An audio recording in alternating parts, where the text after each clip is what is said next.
basketball hero around here is treated like a god. I mean, how can you ever find out what he could really do?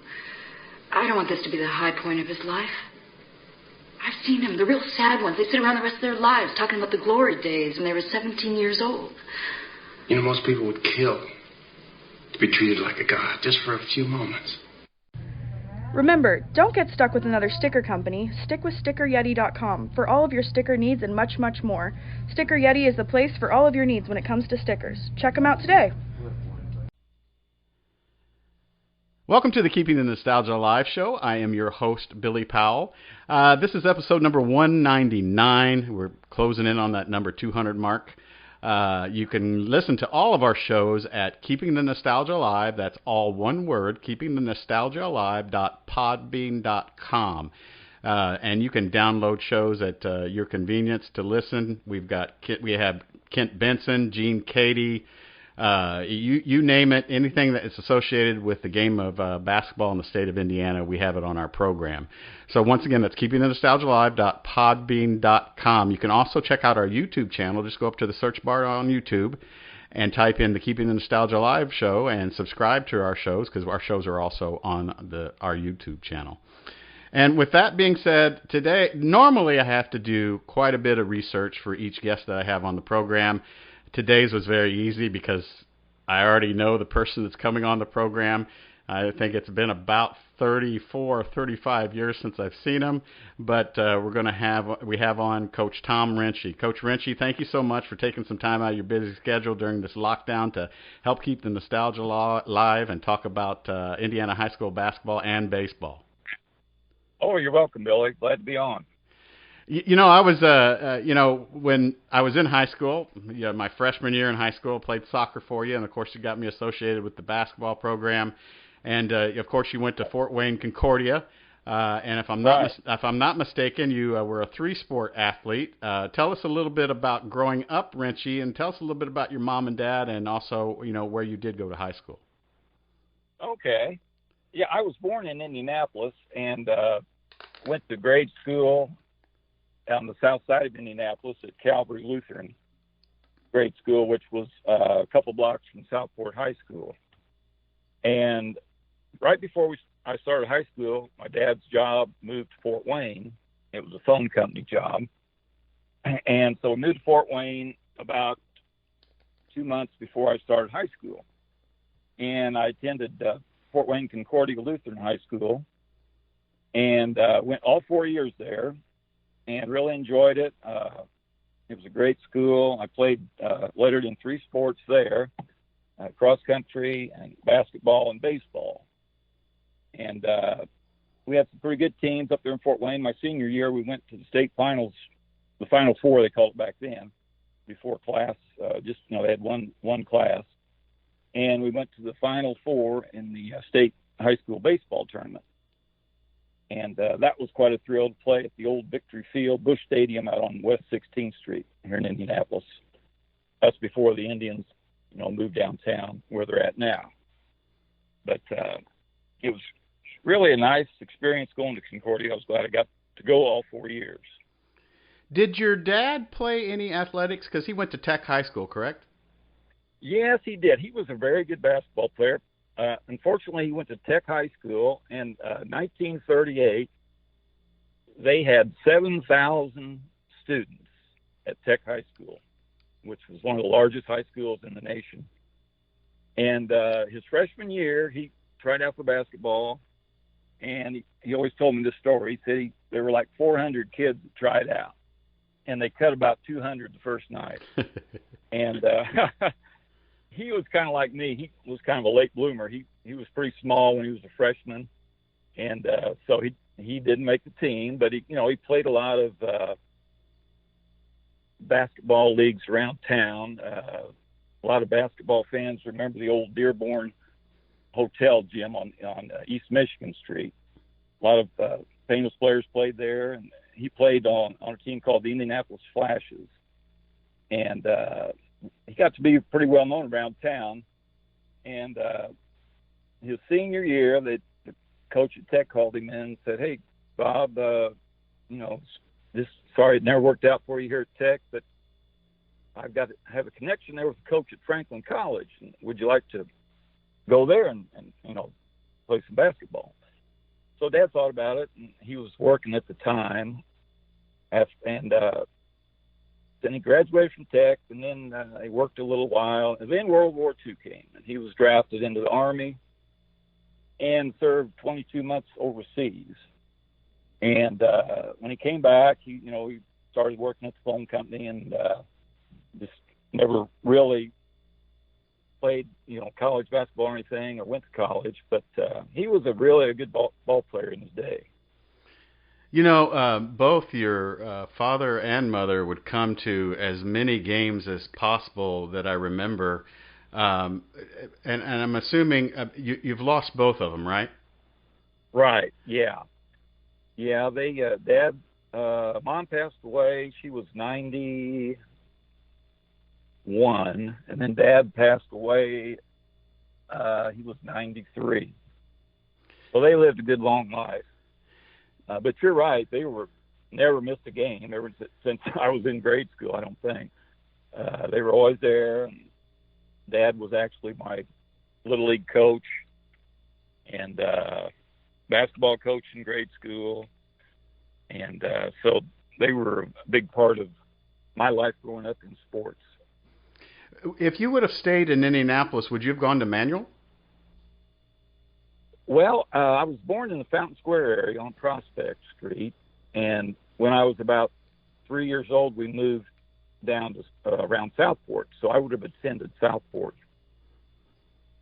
My sister actually went 3 years to Southport, and then she went her senior year up at Concordia in Fort Wayne. What sport did you like most going through high school? Was it? I mean, I'm going to assume that you ran just to kind of keep yourself in shape, but maybe cross country was one of your favorite. But was baseball your favorite sport going through high school? Well, it kind of varied. You're right. I ran cross country.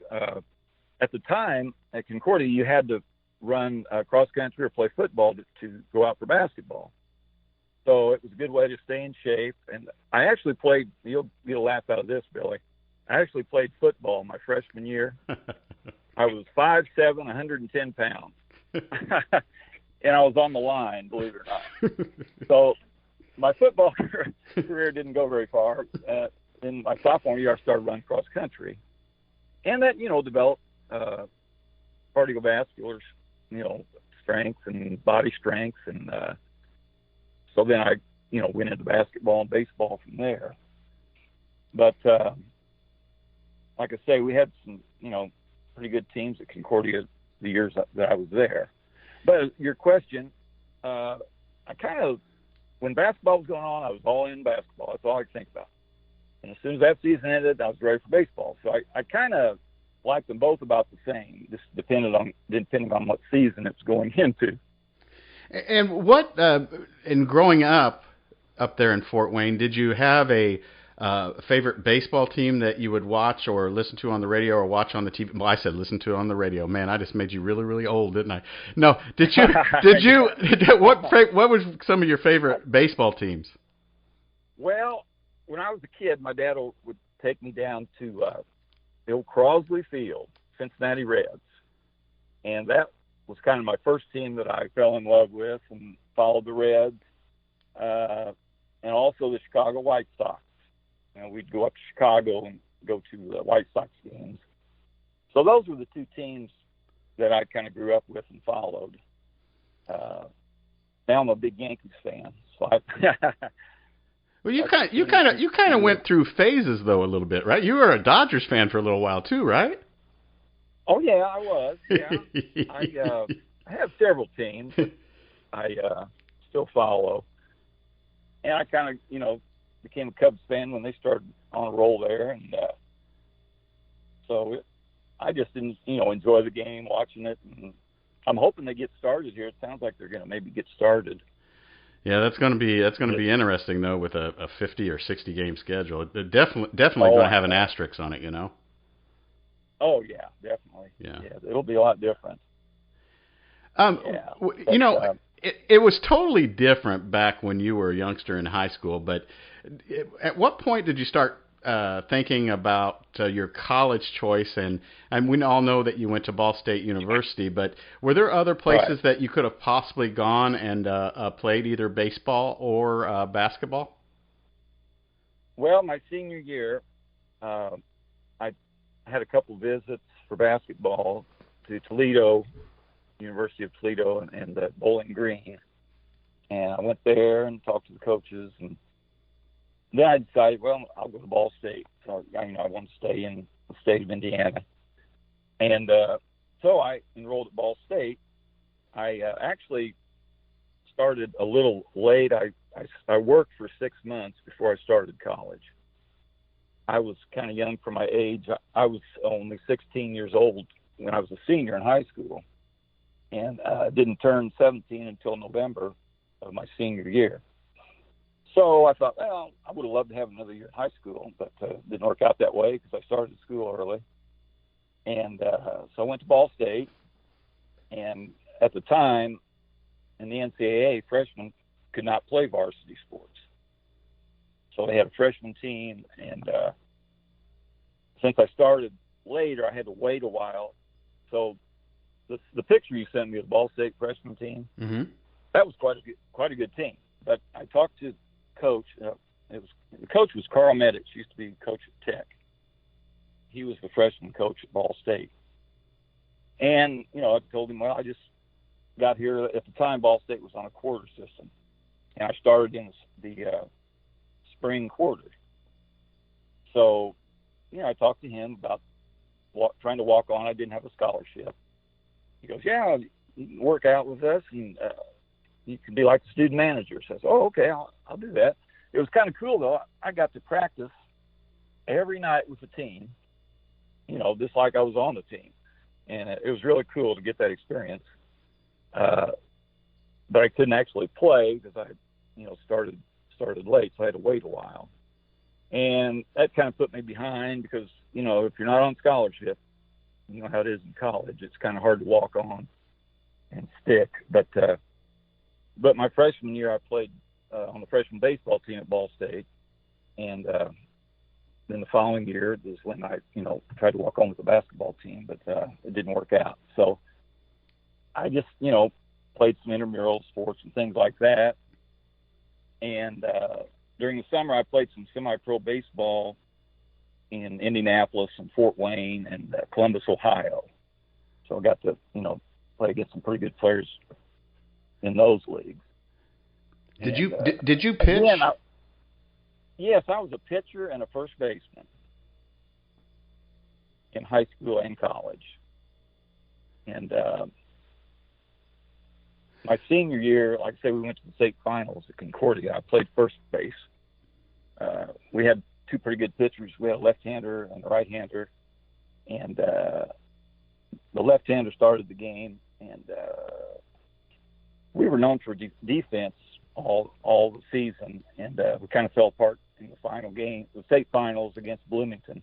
At that time, Bloomington just had one high school, which is now Bloomington South. And that's who we played. And we got beat by them. And then Lafayette Jeff beat South Spencer. And then Lafayette Jeff beat Bloomington for the 1969 state championship. What was Busch Stadium like at that time? Oh, it was really cool. It was sort of like, remember the movie The Natural? Oh, yes. It's like playing there. It was really cool. They had the ivy on the wall, sort of like Wrigley Field. And at the time, they were the Indianapolis Indians. They had a teepee out in center field in a fence. And it was really a neat setting out there at the old ballpark. But I remembered I was playing first base, and they had just painted the seats. And the sun was glaring off of those seats. I could hardly see on first base from the glare. But but it was a lot of fun to play there, and that was quite an accomplishment for a school of 900 kids to go all the way to the state finals in baseball. Give everybody a little bit of an idea of what freshman basketball was like in college. It was very competitive. The team that when I was a freshman with a very good team, and as a matter of fact, it was kind of a well-known team around the nation. The best player, you've probably heard of Larry Bollington. Mm-hmm. He's one of the leading all-time scorers in Ball State history. He was on the team as well as some other players, and it was really a good team. I remember the first game, I think we played Notre Dame. Beat Notre Dame. It was at Notre Dame. And I think we only lost 1 or 2 games that year. I remember losing to Dayton at Dayton Arena. But that was one of the few games that we lost that year. And so it was really a fun experience. Was Adrian was Adrian Dantley on that Notre Dame squad? No. Let's see. That was more near the time. I don't know if you remember the name John Shoemate. Yes, I do. Yeah, he was around that time. Yeah. But I think that was right when they first opened the Notre Dame arena where they're at now, and we got to play there, which was quite an experience. Was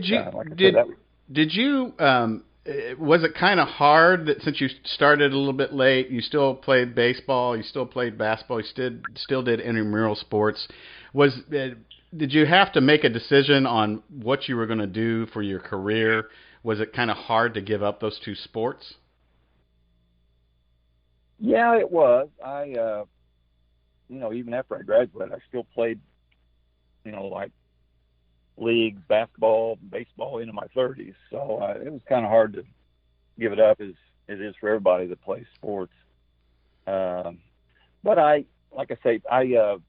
while I was at Ball State, I went from 6'3". I was 6'3" when I was a senior in high school. I went from 5'7" to 6'3", and then when I went to Ball State, I grew 3 more inches. So when I was a senior at Ball State, I was 6'6", about 210 pounds. So I, lifted weights there and all that, got stronger, and so I continued playing, and then I started focusing more on getting my degree from Ball State, which I did in physical education, and I had another major in social work. And then I concentrated on, getting a teaching position to further my career in that area. And how hard was that to do? Was that something you were doing before you graduated from college? How hard was it to get a teaching position? Back then, it was actually pretty hard. I was very fortunate. I was hired in 1974, like a month, I think it was a month before school started. Indianapolis Public Schools hired me at Riverside, school number 44 on the west side of Indianapolis. And that's where I started my teaching and coaching career. And I coached, at that time they didn't have baseball it was called a junior high back then. They actually had softball, so I coached softball and basketball and track and field. And also at that time, I became an assistant baseball coach at Crispus Attucks High School. I did that for about 6 years. So that's kind of where I began my coaching career as well as teaching. How hard was it to be the assistant coach at Crispus Attucks? I mean, I know with the basketball history that Attucks had, after those big years with the Big O and stuff like that, they were kind of treated like the stepchild of IPS high schools. Would you agree? Yes, they were. They IPS was going through a lot of changes at that time. Closing schools, laying off teachers. So it was kind of a difficult time. Several schools kind of got put aside and forgotten for a while, but Attucks actually closed for a while and then came back as a middle school and then became a high school again. So I was glad to see that. And they've had a lot of success there at Attucks the last several years. Yes, under Coach Hawkins. He's a great young coach. Right. Oh. Yeah. When I was there, I actually coached, Bill Garrett. Mm-hmm. his son played baseball at Addix, Billy Garrett Jr., so I coached him in high school. So I had some very good athletes there. And it was close to where I taught. I taught at School 44, which was just 2 minutes from Addix. So I'd just leave school and drive across the street almost, and then coach there at Addix. Now, if I'm not... And then go ahead. I was going to say, after, I think it was 1981, that's when I left and enrolled or started teaching and coaching at Broad Ripple. And was Coach Smith originally at 44 also? Yes, that's where I actually met Coach Smith. He was the basketball coach and PE teacher there at School 44. I think he taught history also. And that's where I met him. He'd come to the games and watch, and then one day he called me aside and said, "Hey, Coach, I like the way you're coaching. How would you like to help coach at Broad Ripple with me?" So I said, "Yeah, great." So that's when I started. Actually, it was 1978. I started coaching at Broad Ripple, and I was still teaching at 44. So I, did a lot of driving at that time.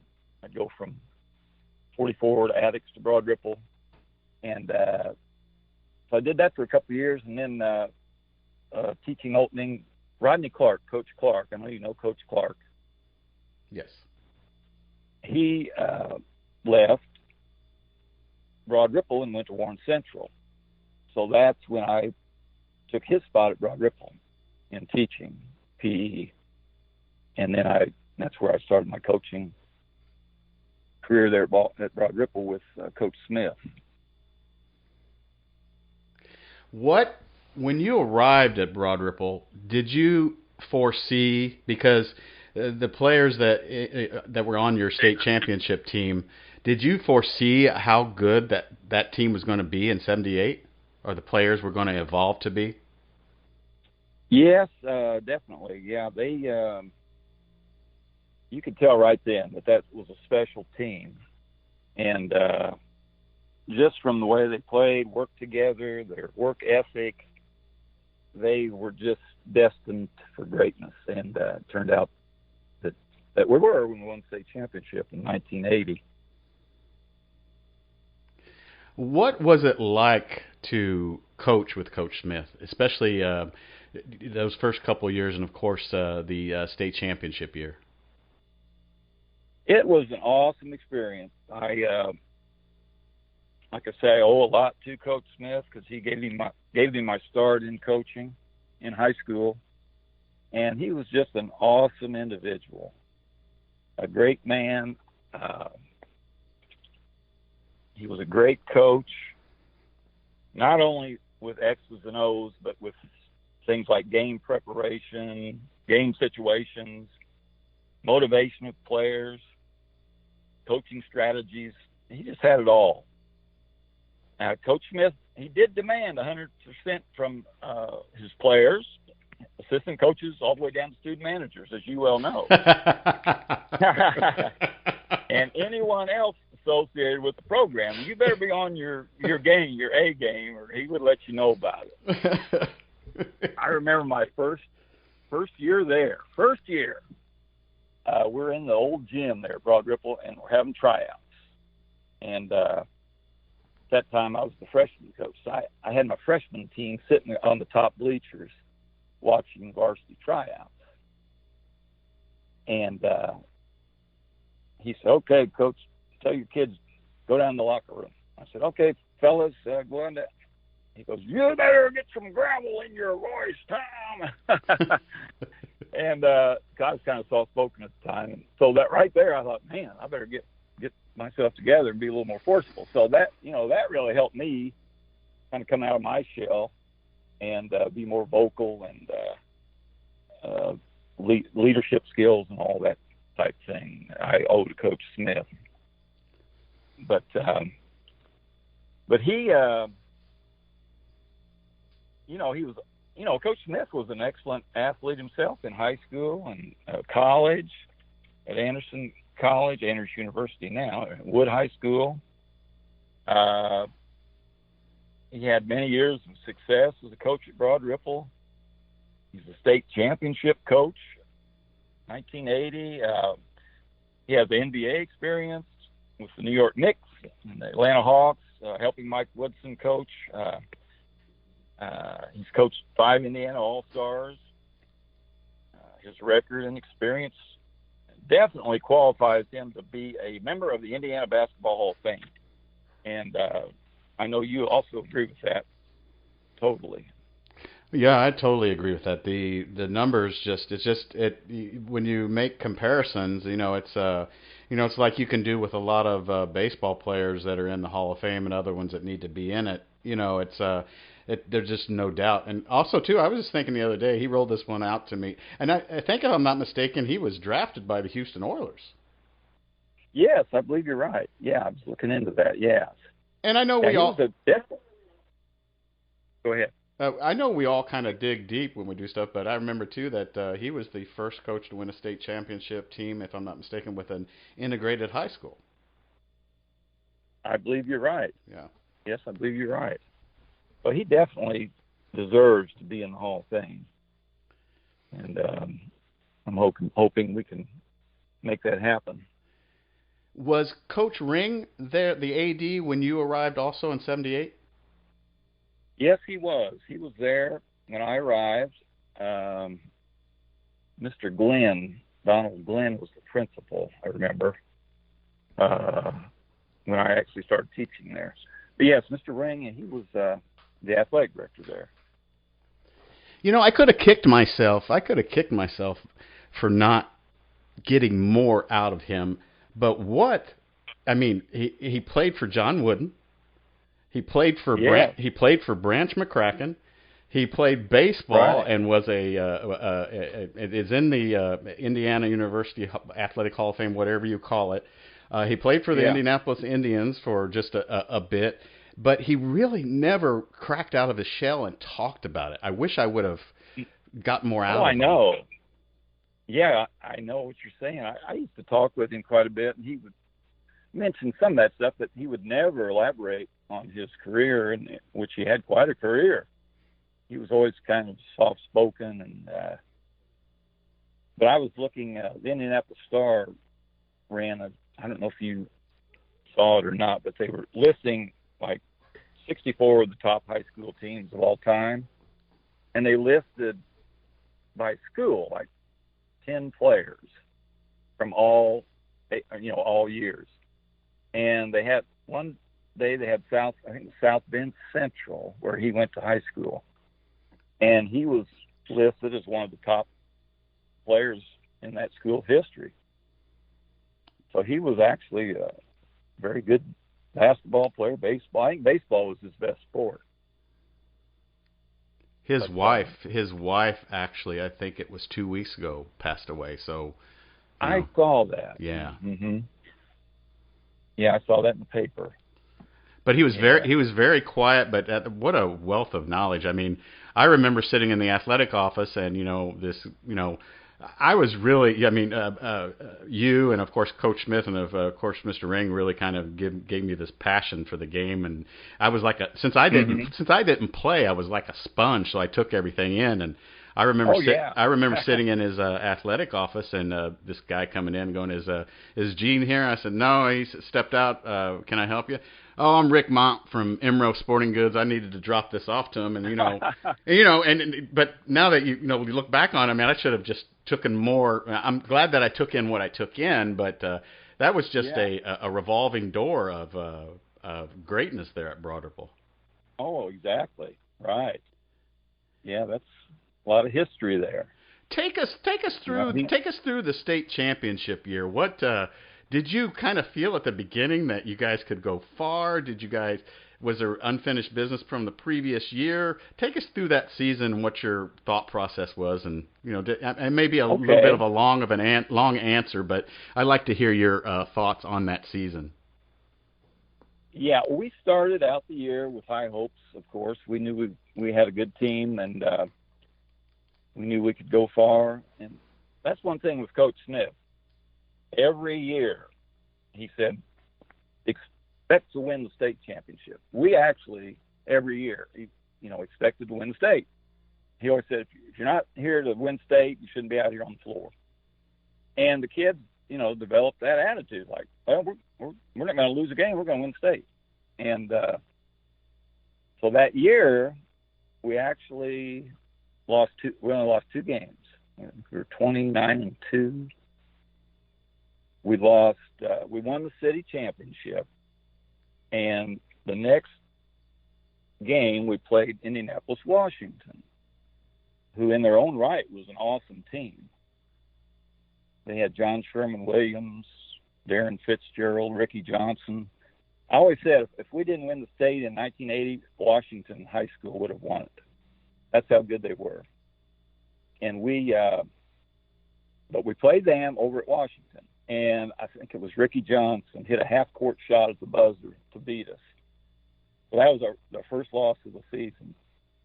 Then we got on a roll and went all the way to the last game of the year. We played South Bend Clay, and I think they were ranked like 6th in the state that year.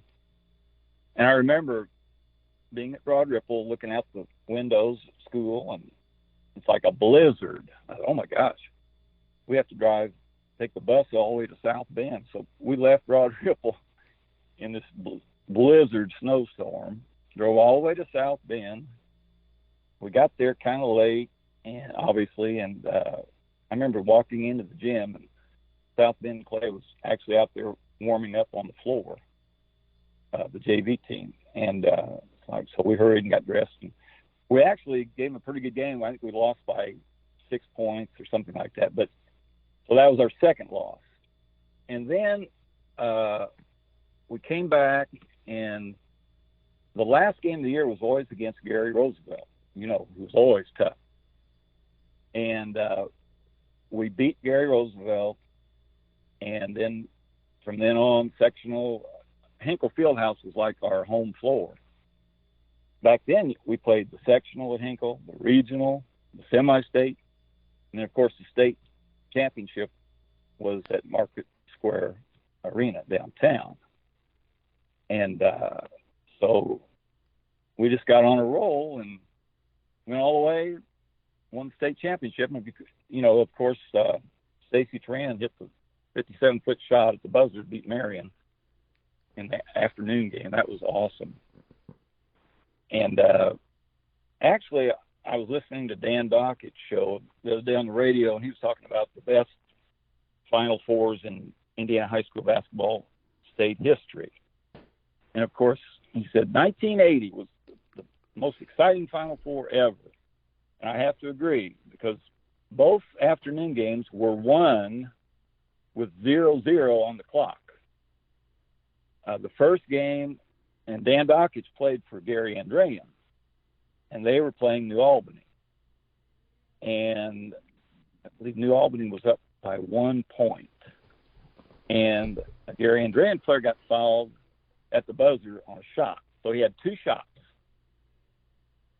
So he misses the first one. And if he hits one, it goes to overtime. If he hits 2, they win the game. Well, he missed both shots. And New Albany ended up winning by 1 point. And then the second game, here comes, Broad Ripple and Marion. And Stacy hits that 57-foot shot with 0-0 on the clock to win the game. And then, of course, the night game, we beat New Albany. I think it was by 9 points, I believe. So that, to me, was the best state finals ever in finals in 1980.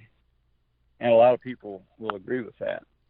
What was it like in the huddle before, the last possession of the game? And do you still remember it today? What did you think it was going to go in? Did you think, we're going to go to overtime?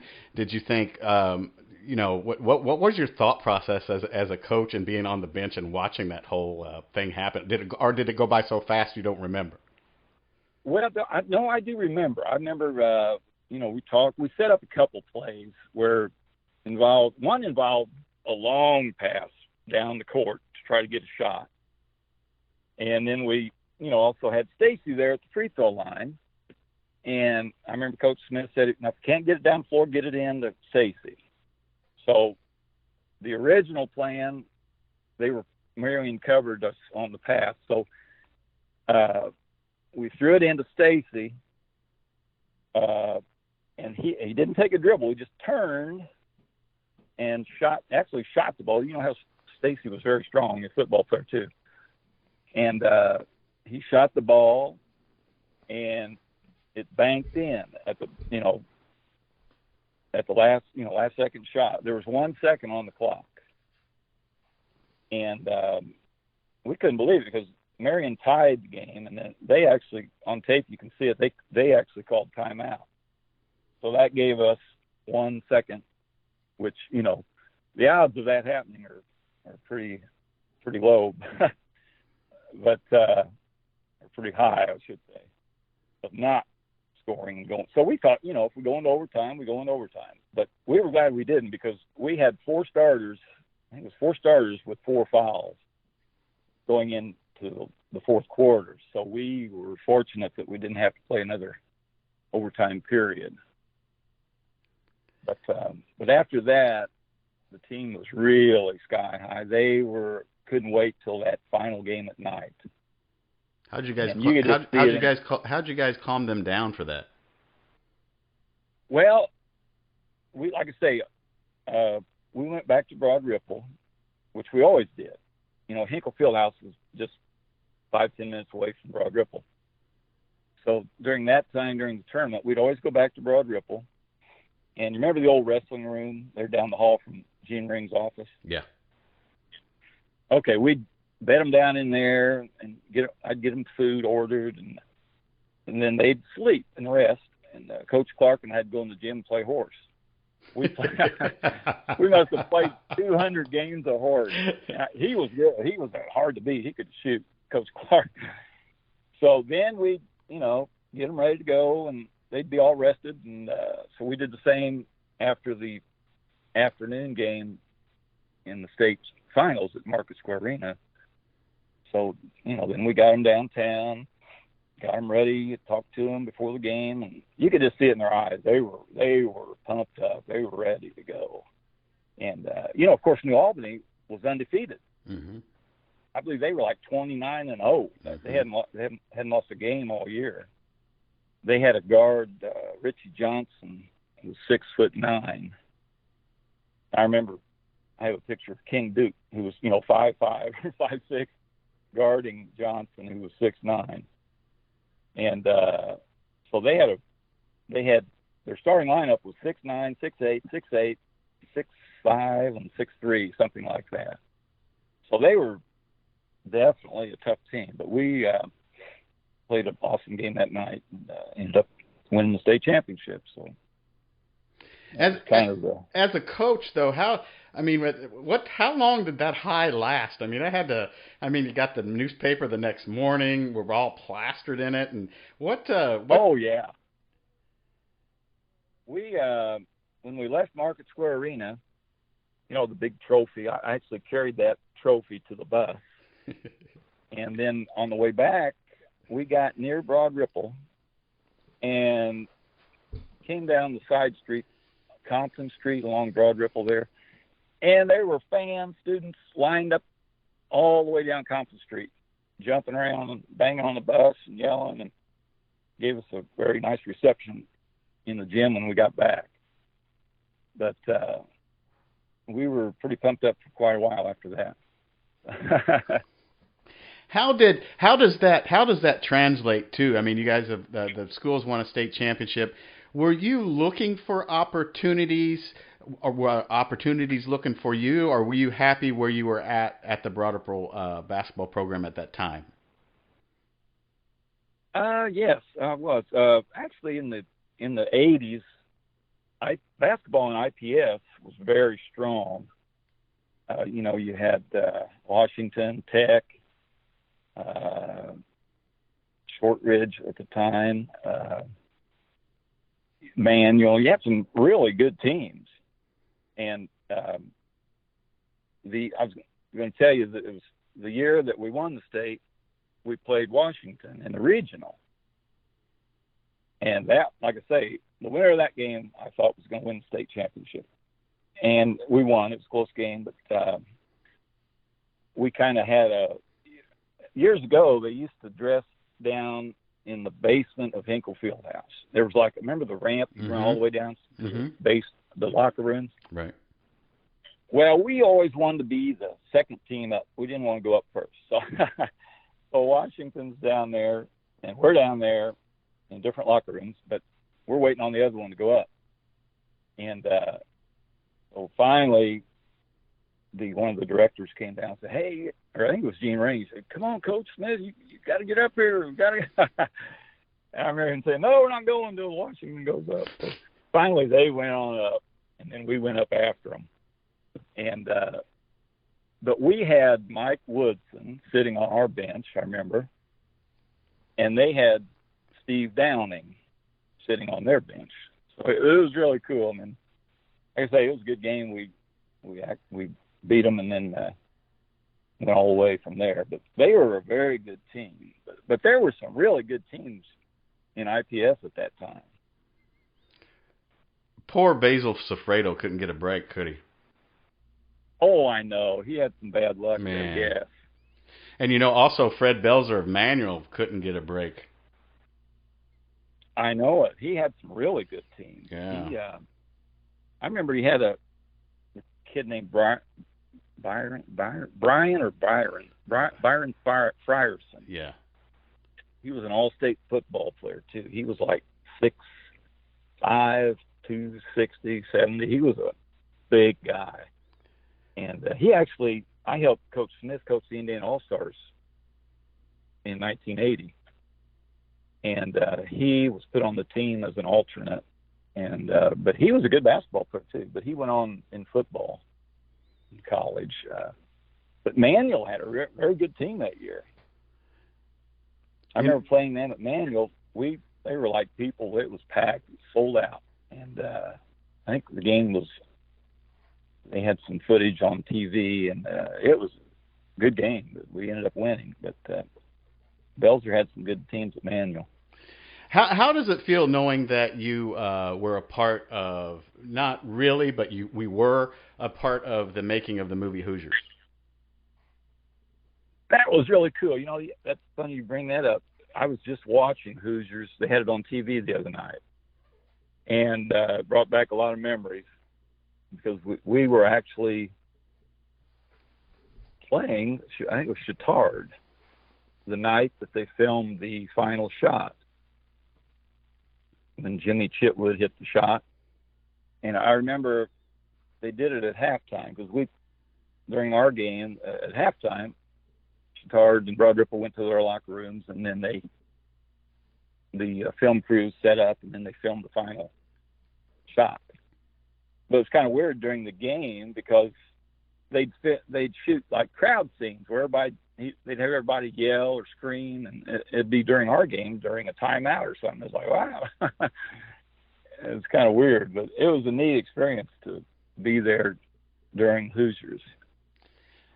Coach, they want you to be the soccer coach. You were. What did you think about that, or did you think, Oh yeah. This is an extra $300 or $400, or what did you think about that? Well, here's how that worked out. I coached cross country at Broad Ripple. I coached basketball. I coached baseball. And Mr. Glenn called me during the summer one summer and said, "Hey, Coach," he goes, "we're going to start a soccer team here. How about you coaching it?" I didn't know that much about soccer. I thought, well, sure, I'll do it. So I took over the soccer team and started the team and read up, a lot of books on soccer. And it was actually kind of fun. We had a pretty good year. I remember I had one really good soccer player. I think it was Wes Priest. Yes. He actually played on a national championship team at IU, I believe, in soccer. Yeah, in '88. But he was he played at Broad Ripple when it first started, and then after a couple of years, his father took over coaching. But that's how the soccer program got started at Broad Ripple.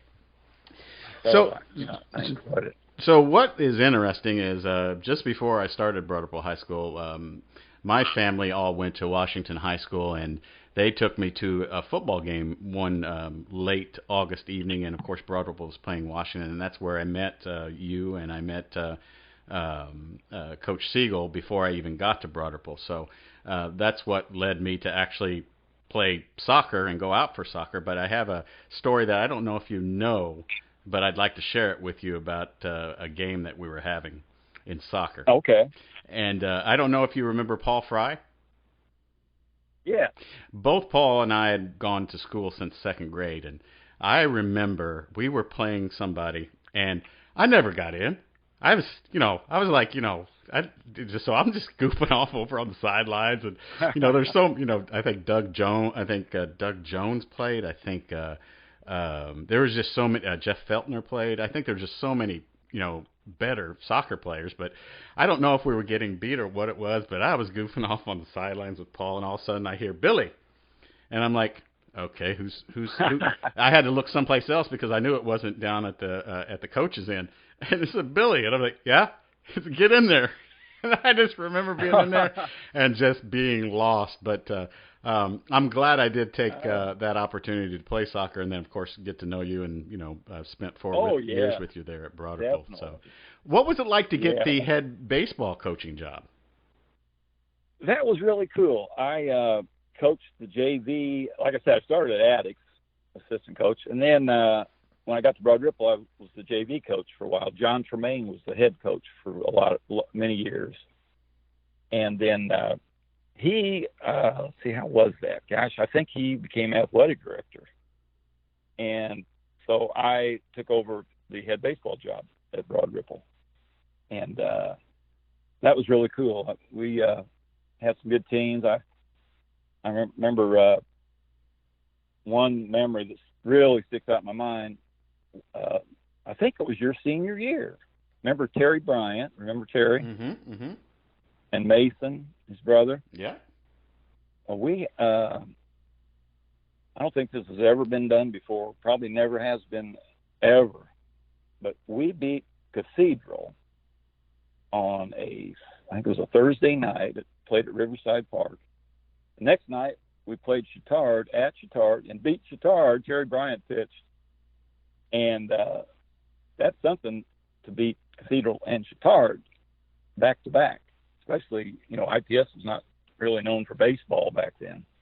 But we had some pretty good teams and played some pretty good baseball back then. Yeah, I think that one of those years you went 12-12. We went to the sectional finals. I mean, we came up against Ritter, but that was that was pretty good record for. And you got to remember too. I think that was the best record at Broad Ripple at the time. And you got to remember Frank Baird, who was in the Indiana Baseball Hall of Fame and Basketball and Football Hall of Fame, had coached there. So that was a pretty good accomplishment. Right, you're right. Yeah, that was Frank Baird was good guy, good coach. Well, that was quite an accomplishment. I wonder where that baseball went, because that baseball was in one of the trophy cases. Oh, I know. That's I don't know what happened to all that stuff. Hopefully they put it in storage or somewhere. But even I know the state championship basketball trophy from 1980.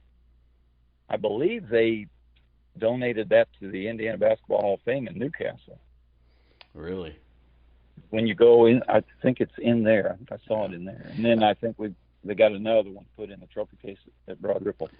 Have you ever been to the Indiana Basketball Hall of Fame? Yes, I've been there several times. Yep. Yeah, it's pretty cool. Yeah, very cool. Now, my next question is once I let everybody know that you were going to be on the program, the outpouring of gratitude toward you and what you've done in your career, and the outpouring of just comments and positive vibes was just amazing. But I know we don't want to talk about this, but how much in your coaching career is politics involved? Well, that's something you have to deal with, definitely. And it's just part of the game. I mean, it's sad that it comes to that sometimes, but it happens. It happened to me on a couple of occasions in my career. But, you can't get sour. You can't give up. You just got to keep going on. And I always tried to teach that to my athletes, that whatever you face, never give up. Just keep going, and things will turn out right for you. So what leads you to leaving Broad Ripple? Well, I as you know, I was the assistant coach with Coach Smith, and he left Broad Ripple to get into politics. And but so he did that a few years, and the timing for me was terrible. Right before he left, they closed Marshall High School and Addicts High School, and the rule at the time in IPS was, if your high school is closed and you're a head coach in basketball, you get the first job that becomes available. Wow. So here's, I'm thinking, well, I'm going to be the coach. And here they closed the two schools. So they asked, I think it was Larry Humes at Addicts first, if he wanted to coach Broad Ripple. And at the time, he declined it. He accepted a position at the University of Indianapolis as a coach. And then they offered it to the Marshall coach, who was Roger Schroeder at the time. And he accepted it. So he was there for 3 years, and I was his assistant. And you know the story on Roger. He actually played on Milan in the 1954 state championship year. And so he had some interesting stories about that we talked about. But then the second round, timing again, I think I had a record like 84-6 or something like that at JV basketball in 4 years at Broad Ripple. Mm-hmm. And so the first time I thought, well, I'll coach with Coach Schroeder for 3 years. And then Coach Schroeder left, and there was a change in principals at the time, same year. And the new principal brought in the JV coach from Tech, and he was awarded the Broad Ripple job. So that, really was hard to swallow, because I was, really looking forward to being the head coach at Broad Ripple, but it didn't work out. So I just set my sights on my next goals, and I actually, for one day, I was hired at Washington High School. Really? And Joe Pearson was the coach at the time. And I called Joe. I said, hey, I'm thinking about leaving Ripple. And he said, hey, I need an assistant coach. You want to coach with me? I said, okay, sure. So I went over to Washington during the summer and met the principal, and she showed me around, showed me my classroom, my health classroom, and the gym. And that same afternoon, I got home, and I had a message from Warren Central High School, and they offered me a position. So, I hated to do that. I called Joe Pearson back up and said, hey, I've got this other offer. I think I'm going to take it. And,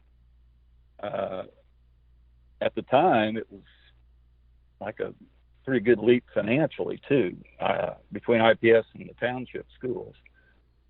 So I went ahead and took that. And then I, was the assistant coach at Warren Central for 7 years. And then I was the head baseball coach at Warren Central. And so that's how I got to Warren. And that's where I retired from after 44 years total teaching and coaching. Actually, the last 15 years, I was, I don't know if you knew this, but I was coached at Indianapolis Lutheran High School. I saw that. On the southeast side. Yeah. Yeah, I was the assistant baseball coach and basketball coach. And recently, up till last year, I was still helping out a little bit with stats and things like that, just to keep involved. And then the pandemic hit, so it kind of canceled everything out. So that's kind of how I ended up at Warren Central. After all the years, at Ripple. And how different was it at How different was life as a coach or a teacher outside of the Indianapolis public school system? It was a little different. I don't know.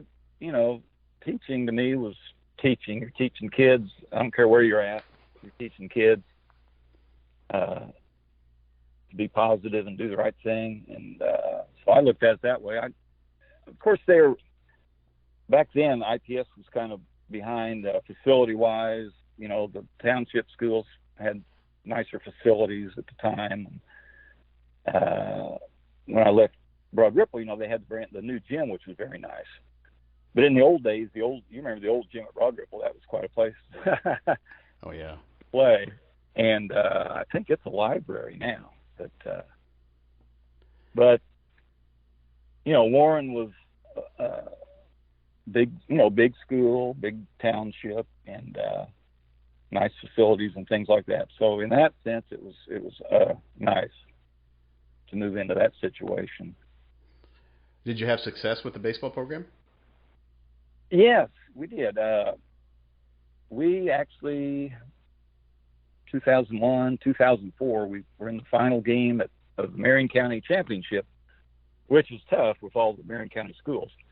We played at Victor Field downtown, and we played Lawrence Central both years. And 2001, we lost 1-0, and it was a tough game. And then we played LC again in 2004. I think we lost 8-3 or something like that. But that was quite an experience, getting to play down there at Victor Field under the lights. And so that was cool.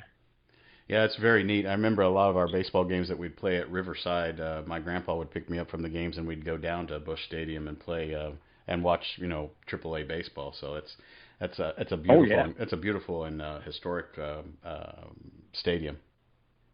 It really is. Yeah, it's very nice stadium. Have you been by the old? I've actually been by the old, and I've seen where they've made it into apartments, and of course I've seen a couple of baseball games at Victory Field too. It's kind of neat the way they did the old one. Yeah, that was kind of cool. I drove back there one day, and the field is still there. It's not as nice. Obviously, it's nice. There's weeds and things, but they kind of left the front of the facade kind of. So from the outside, it kind of looks the same, but obviously it's a lot different now. People living there. Did you go to Coach Smith? Did you go to Coach Smith's memorial? Yes, I did. It was at Broad Ripple High School, and that was really a nice turnout. There were a lot of former players there, and Coach Smith's wife called me and asked me if I would speak at the memorial. So that was an honor. George Hill spoke, and Mike Woodson, and I spoke about my experiences with Coach Smith, and it was really a very nice event. A lot of people there. It was in the auditorium at Broad Ripple. We also lost Coach Cooley in the past year too, haven't we? I know. I saw that. Yeah, Coach Cooley. Yeah. So yeah, it's. I knew he had been ill for a while, but it was sad to lose him. He was a character. Yeah, he was. Well, another thing pops in my mind. I don't think it's ever been done since then or ever. Oh, yeah. In 1986, your senior year, we won the varsity city tournament, the JV city tournament, and the freshman city tournament. Yep. All three levels. So I don't think that's ever been done before in 1 year. When you coached at Broad Ripple, did you have to calm Coach Smith down? Did he get ejected from any games where you or the other, that you had to end up coaching the rest of the game? Yes, a couple times. Did you roll out the picket fence? Yeah. Yeah. Yeah, that was, he could get pretty heated at times, and a couple times he did get tossed, and I was kind of Mr. Ring at times, said, "Oh, Tom, you watch him now. If he gets going too much, get out there and get him." So it was funny. And Coach Clark, he was there too. help out Coach if he'd get tossed. But it, it was a lot of good memories there from Broad Ripple. Yeah. I remember Coach smoked on and off, and there'd be times where he'd quit smoking, and all of a sudden he'd be like, "Hey, go get my suit jacket. I need my cigarettes." Yeah. Oh, I know. I remember that. Yeah. Yeah. He'd always. I think he quit 100 times, but he'd start up again. But yeah, that was something. So are you retired? Or are you what do you do now? Yeah, I retired from 44 years of teaching, coaching. Just kind of enjoying myself now. It's nice to spend time with my wife, Carolyn. We got married in 1976 when I first started teaching, and so it's nice to spend time with her. And we have a dog and 3 cats. I get a lot of walks in with our dog Edith, so she keeps me busy. But it's kind of nice, just relaxing, and it's kind of with this pandemic though. I was working out 4 days a week at LA Fitness, and then the pandemic hit and they closed the place. So I think it's open now partially, but I'm not real thrilled about going back in there right now into a gym with people sweating and jumping around. So kind of have to wait on that. So I'm kind of working out on my own here at home. Now the coolest thing about Coach Smith and you was, once again, you probably don't know the story. I'd be walking to school because I had to walk, and either the Camaro would give me a ride into the rest of the way to school, or the Corvette would give me a ride to the rest of the way into school. So yeah, I remember that. Do you still do sports cars? Yeah, I've kind of gone the other way into the classic car. Really? I actually, it's been 7-8 years ago, I actually purchased a car to help transport my mom and dad around because they later in years got using wheelchairs. And so I bought a 1979 Cadillac 4-door sedan. Whoa. And I was at a Ball State football game one Saturday, and I saw this beautiful blue Cadillac sitting with a for sale sign on it. So I called when I got home, and the guy said, "Yeah, my father-in-law, he's up in his age 82, and said he wants to sell it." So I said, "Well, how much you want for it?" "Oh, $4,000." $4,000. That was a steal. The car actually had, when I bought it, 65,000 original miles. And the same body, paint, everything was perfect. So he drove it down here from Muncie and met me at Southern Plaza on the south side. And I test drove it and wrote him a check for $4,000, and I had it ever since. So I keep it in a storage garage over here by our house. But back in '78, I think I had that Camaro, and Coach Smith was always into the Corvettes. And I think he even had a Jaguar. Remember that? For a couple of years. Yes. But it's really great to reminisce and go over the old memories with coaching. And I always appreciated you there at Broad Ripple because you were right on. You were worked hard and could always rely on you to get the job done. And oh, I was a whiny pain in the ass. You know that. Oh, no, you weren't. Yeah. Hey, looking. Go ahead. I was looking at the '86 picture there. When we were ranked number 1, undefeated. Mm-hmm. The other manager at the time was that Otto. Yeah, Eric Otto. Eric Otto. I wonder what ever happened to him. Well, he's whatever he's doing. I follow him on social media. We're friends on Facebook, and he's always doing something. It looks like he's done well. I mean, everybody. Let's see. Walter Shellman is on Facebook doing well. I think he actually worked for the Vice President Dick Cheney's detail when George Bush was president. Okay. Yeah. Let's see. Jerome Clark passed away. That was Rodney's son, right? Yeah, I saw that. Yeah. No, I think he was related. Okay.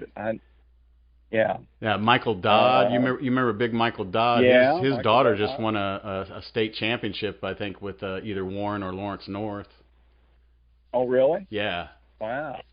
Yeah, I've seen Yeah, Thomas is on Facebook. Kevin Bonds is on Facebook. Patrick Yeah. Jelks is on Facebook. All the cheerleaders What are on about Kevin? Facebook. Oh, yeah. Yeah. Kevin Lee. You're talking Oh to him. my gosh, that guy! He's a big movie guy, or big music guy, isn't he? He's huge. Yeah. He's given me a couple shout outs about some stuff, but he's actually been wanting to do a movie about the '80 championship season. Oh, really? Yeah, and I told him, Wow, I said, that'd man, if you want to do something like that, man, I'll be more than glad to help. So, but he's a huge music Yeah. mongol. Yeah. Yeah. I saw that. I looked him up online, man. He's really up there. You know what? What was funny was I have a friend of mine whose father-in-law is Howard Cott. You remember him from Tech? Oh, yeah. Hard Cat. I can't believe he's still alive. I know. He's got to be 90? 90s. Yeah. 90, yeah. Yeah. But he was there at Tech for years. A great guy, though. Oh, wonderful. Yeah. I always remember about Howard. Every game, if we'd play Tech or at the sectional, regional, semi-set, whatever, he would come by the bench and hand me a stick of gum. And that every game, like that's how I remember Howard. He was a great guy, though. Yeah. But everybody has done pretty well. I even see the guys from your '80 state championship team, Jerry Snyder, David Christopher.